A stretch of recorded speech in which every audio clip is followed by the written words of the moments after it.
Hello students, Shri coaching classes में आपका बहुत बहुत स्वागत है। आज इस वीडियो में हम पढ़ने वाले हैं कक्षा 12वीं का अध्याय 12 और इसमें आज हम पढ़ने वाले हैं कि बहुलीकरण क्या है, उदाहरण सहित समझाओ। इसके अलावा हम इसी में जानेंगे कि एसिटाल्डिहाइड से पैराल्डिहाइड और मेटाल्डिहाइड कैसे बनाया जाता है। पिछली वीडियो में हमने काफ़ी महत्वपूर्ण अभिक्रियाएँ, महत्वपूर्ण जो है परिभाषाओं को समझा था, जैसे फार्मेलिन, सिरका, ठीक है। इन सब की हमने परिभाषा को जाना था और आज इस वीडियो में हम जो है बहुलीकरण को समझने वाले हैं। इसके अलावा पिछली वीडियो में ही हमने जो है टॉलन अभिकर्मक भी समझा, यूरोट्रोपिन भी समझा, यूरोट्रोपिन कैसे बनाया जाता है, इसका क्या उपयोग है, ठीक है। तो चलिए आज की वीडियो में हम शुरू करते हैं बहुलीकरण से। तो आज हमारा जो टॉपिक है वो है कि बहुलीकरण किसे कहते हैं, ठीक है। तो देखिए बहुलीकरण की प्रक्रिया, बहुलीकरण जैसा कि नाम से समझ में आ रहा है आपको, बहुलीकरण का मतलब होता है जब छोटे छोटे अणु जुड़कर एक बड़ी चैन जैसी श्रृंखला बना लेते हैं, तब इस प्रक्रिया को हम बहुलीकरण कहते हैं। और जो इसमें उपयोग होते हैं उनको हम बहुलक कहते हैं। जो यौगिक बनता है उसको हम बहुलक कहते हैं। तो वह प्रक्रिया जिसमें किसी यौगिक के दो या दो से अधिक कम अणुभार वाले यौगिक उच्च अणुभार वाले नया अणु बनाते हैं।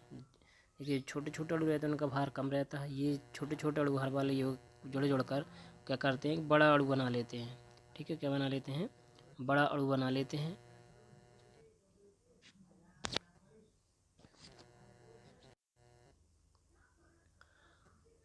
और इस प्रक्रिया को हम क्या कहते हैं, बहुलीकरण कहते हैं। इस प्रक्रिया से बने यौगिक को बहुलक और जिनसे मिलकर यह बना होता है उसे एकलक कहते हैं।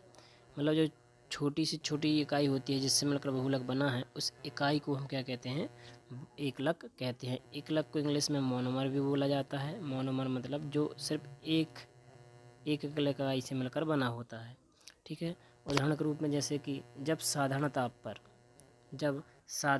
का मतलब है 25 डिग्री सेल्सियस पर एसिटाल्डिहाइड के विलयन में H2SO4 की कुछ बूंदें मिलाई जाती हैं सल्फ्यूरिक अम्ल की, तो पैराएल्डिहाइड बनता है। वो कैसे बनता है वो देखिए यहाँ पर। ये हमने नॉर्मली आपको एसिटाल्डिहाइड का सूत्र लिखा, 3 अणु इसके लिए, 3 अणु जुड़ेंगे आपस में और इस प्रकार से इकट्ठा होकर CH3CHO का होल थ्राइस बन जाता है। तो ये तो बहुत ही सिंपल है। इसकी जो संरचना है वो मेन है, ये आपको बताना है, समझना है कि कैसे बनी। देखिए तो यहाँ पर 3 एसिटाल्डिहाइड के अणु इस प्रकार से व्यवस्थित हो जाते हैं कि आपका जो है पैराएल्डिहाइड यहाँ पर बन जाता है। देखिए कैसे बनेंगे अभी, तो आप देख सकते हैं यहाँ पर कि आपके जो एक CH3CHO का जो अणु है, एक CH3CHO आप इस प्रकार से लिख देंगे, एक CH3CHO आप इस प्रकार से यहाँ पर लिख देंगे, ऐसे इस प्रकार से आप ऐसे ही इसकी संरचना बन जाएगी। और एक CH3CHO आपका ये इस टाइप से यहाँ पर बन जाएगा। तो इस प्रकार से जो 3 CH3CHO को जो अणु है इस प्रकार से जुड़ जाएंगे और एक रिंग जैसी संरचना बना लेते हैं। ऐसे हम क्या कहते हैं, पैराएल्डिहाइड कहते हैं, ठीक है। तो यहाँ पर आपको इस प्रकार से इनको जोड़ना है। और इसके बाद कम ताप पर, अभी हम साधारण ताप पर करवाई थी, जब कम ताप पर यानी 0 डिग्री सेल्सियस पर एसिटाल्डिहाइड के विलयन में HCl की, उसमें अपन ने क्या मिलाया था, ऊपर वाले में H2SO4 की बूंदें मिलाई थी। इसमें क्या मिला रहे हैं, HCl की कुछ बूंदें मिलाई जाती हैं, तो एसिटाल्डिहाइड बनता है। कौन सा, मेटा एसिटाल्डिहाइड बन जाता है। अब इसकी संरचना कैसे बनेगी वो देखिए। तो उसमें 3 एसिटाल्डिहाइड का अणु थे, इसमें 4 एसिटाल्डिहाइड का अणु लेंगे और CH3CHO का होल 4 लिखेंगे।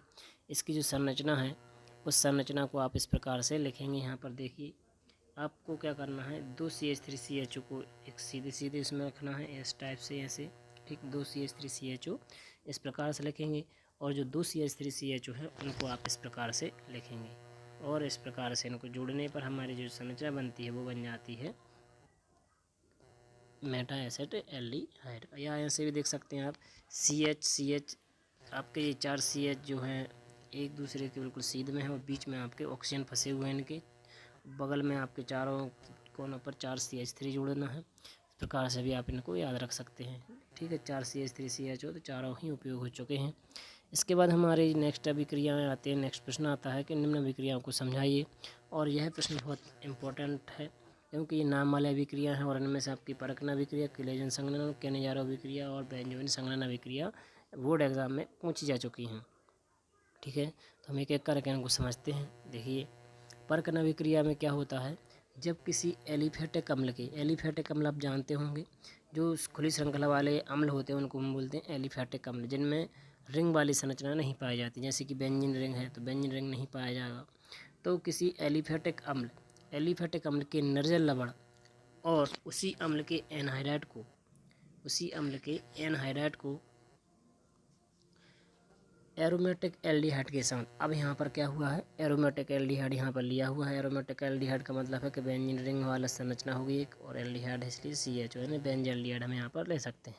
के साथ गर्म किया जाता है तो अल्फा बीटा असंतृप्त अम्ल बनता है, इसे हम संनिमेक अम्ल कहते हैं, और इसी अभिक्रिया को परकन अभिक्रिया कहते हैं। ये हो गया इसकी कथन।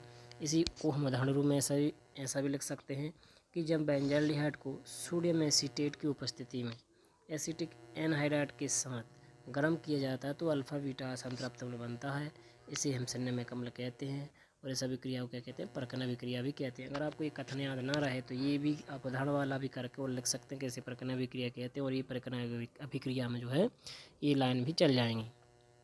ठीक है, तो यहाँ पर आप देख सकते हैं, देखिए ये बेंजल्डिहाइड यहाँ पर लिया और एसिटिक एनहाइड्राइड लिया, उसी अम्ल का जो निर्जल लवण यहाँ ले रहे हैं उसी का हमें एनहाइड्राइड यहाँ पर लेना है। देखिए CH3Cu का होल्ट, और आपका 2 बार है CH3Cu, तो CH3Cu का होल्ट वाइज O, हम इसको ऐसा भी लिख सकते हैं। और यहाँ पर सोडियम एसिटेट लिया है जो कि एक निर्जल लवण है, इसी निर्जल लवण का एक एसिटिक एनहाइड्राइड लेते हैं हम, और एरोमेटिक एल्डिहाइड यानी बेंजल्डिहाइड के साथ अभिक्रिया करवाते हैं। अब अभिक्रिया कैसे हुई तो वो देखिए, इस अभिक्रिया में आपको क्या याद रखना है कि ये C6H5CH जो है ये आपका ये रहेगा, ये जो ऑक्सीजन है, ये ऑक्सीजन और आपका यहाँ से हाइड्रोजन, 2 हाइड्रोजन, कितने हाइड्रोजन, ये जो CH3 दिख रहा है आपका ये वाला, इसका 2 हाइड्रोजन आपके, और यहाँ का ये वाला ऑक्सीजन H2। ठीक है, ये आपके निकलेंगे नहीं, अभी इनको बताएंगे आपको कैसे जुड़ेंगे। तो आपको सबसे पहले याद रखना कि C6H5CH बचा यहाँ पर, और यहाँ पर भी CH बचा, तो ये CH जब आपस में जुड़ेंगे तो डबल बॉन्ड बीच में जाएगा, तो ये डबल बॉन्ड में आ गया और CH बचा। इसके बाद आपका ये CO है, ये बचा आपका, ठीक है, क्या बचा, CH के बाद आपका ये CO बचा। अब H2 में आपको पता है कि HOH होता है इसमें, तो HOH में से आपका OH यहाँ जुड़ जाएगा तो हो जाएगा COOH। ठीक है, तो ये COOH आपका यहाँ तक हो गया। इसके बाद आपके पास बचता है सिर्फ कितना भाग, ये इतना भाग आपके पास बचता है। ठीक, यहाँ CH3COO, और H जो जल में अभी हमने HOH लिखा था, OH तो जुड़ चुका है, H बचा था तो वो H यहाँ पर जुड़ जाता है, और इस प्रकार से हो जाएगा एसिटिक अम्ल। अब जो आपको यहाँ पे जो दिख रहा है COOH अम्ल होता है, इसलिए इसको हम बोलते हैं अल्फा बीटा असंतृप्त अम्ल, क्योंकि अल्फा नंबर पर आपका जो है अम्ल जुड़ा हुआ है COOH समूह, इसलिए इसको बोलते हैं अल्फा बीटा असंतृप्त अम्ल। असंतृप्त इसलिए बोला गया क्योंकि इसमें डबल बंध उपस्थित है, तो इसलिए असंतृप्त अम्ल ये जो है संनिमेक अम्ल का सूत्र है। इसके बाद हम आते हैं क्लेजन संघनन अभिक्रिया पर, और क्लेजन अभिक्रिया पर तो इसमें क्या करना है, ये भी बेंजल्डिहाइड वाली अभिक्रिया है। तो बेंजल्डिहाइड की कास्टिक सोडा की उपस्थिति में, किसकी उपस्थिति में, कास्टिक सोडा की उपस्थिति में अल्फा हाइड्रोजन युक्त, इसमें अल्फा हाइड्रोजन होना चाहिए, युक्त कार्बोनिल यौगिकों के साथ अभिक्रिया करवाने पर अल्फा बीटा असंतृप्त एल्डिहाइड बनता है। जैसे उसमें अम्ल बनता था परकन अभिक्रिया में, इसमें एल्डिहाइड बनता है, बस जहाँ पे COOH था वहाँ पे क्या बन जाएगा, CHO बन जाएगा, बाकी सेम रहेगी, जिससे संनिमेक एल्डिहाइड कहते हैं, और इसी अभिक्रिया को क्लेजन संघनन अभिक्रिया कहते हैं। और इसका जो उदाहरण हम ऐसा लिख सकते हैं कि बेंजल्डिहाइड की तनु क्षार की उपस्थिति में, ठीक है, उसमें निर्जल लवण था, यहाँ पर तनु क्षार की उपस्थिति में एसिड एल्डिहाइड के साथ अभिक्रिया करवाने पर अल्फा बीटा असंतृप्त एल्डिहाइड बनता है, इसे संनिमेक एल्डिहाइड कहते हैं। ठीक है, ये जो अभिक्रिया है क्लेजन संघनन अभिक्रिया कहलाती है। इसमें भी आपको क्या करना है, देखिए यहाँ पर एक बेंजल्डिहाइड लिया और एक हमने लिया एसिटाल्डिहाइड अल्फा हाइड्रोजन युक्त, और ये अल्फा हाइड्रोजन रहित है।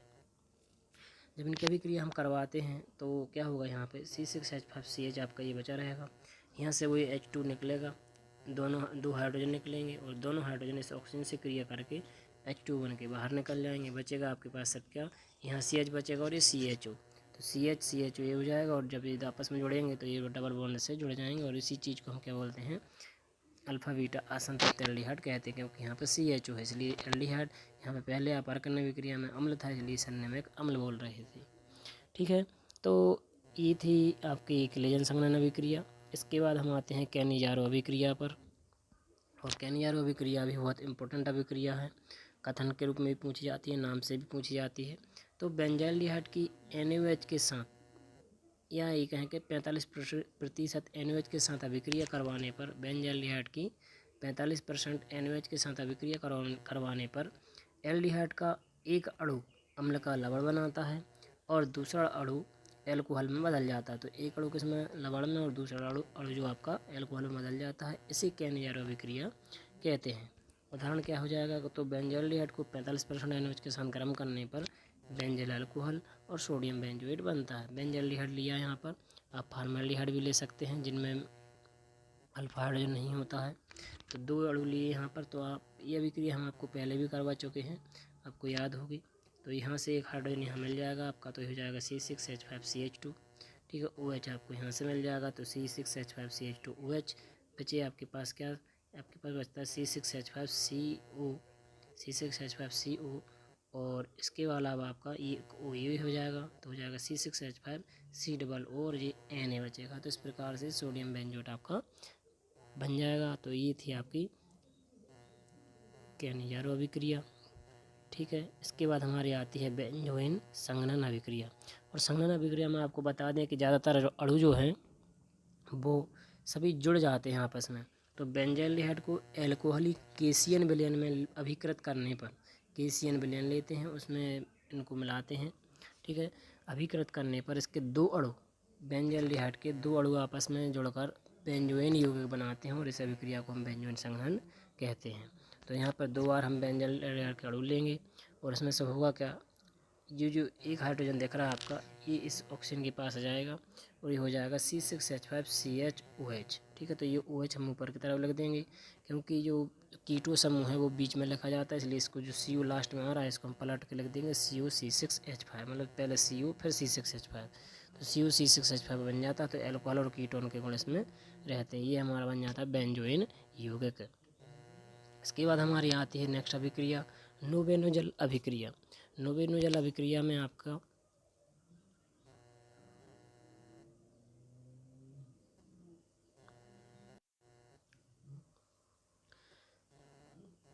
तो इस नोबेनोजल अभिक्रिया को, जो हमारी नेक्स्ट अभिक्रिया आती है नोबेनोजल अभिक्रिया, इस अभिक्रिया को हम समझेंगे नेक्स्ट वीडियो में। आज की वीडियो में इतना ही, मिलते हैं नेक्स्ट वीडियो में। तब तक बन रही है हमारे channel Shri coaching classes Begumganj पर। अगर आप चैनल पर नए हैं तो चैनल को सब्सक्राइब करना ना भूलें, और वीडियो को ज़्यादा से ज़्यादा शेयर करें। मिलते हैं नेक्स्ट वीडियो में, धन्यवाद।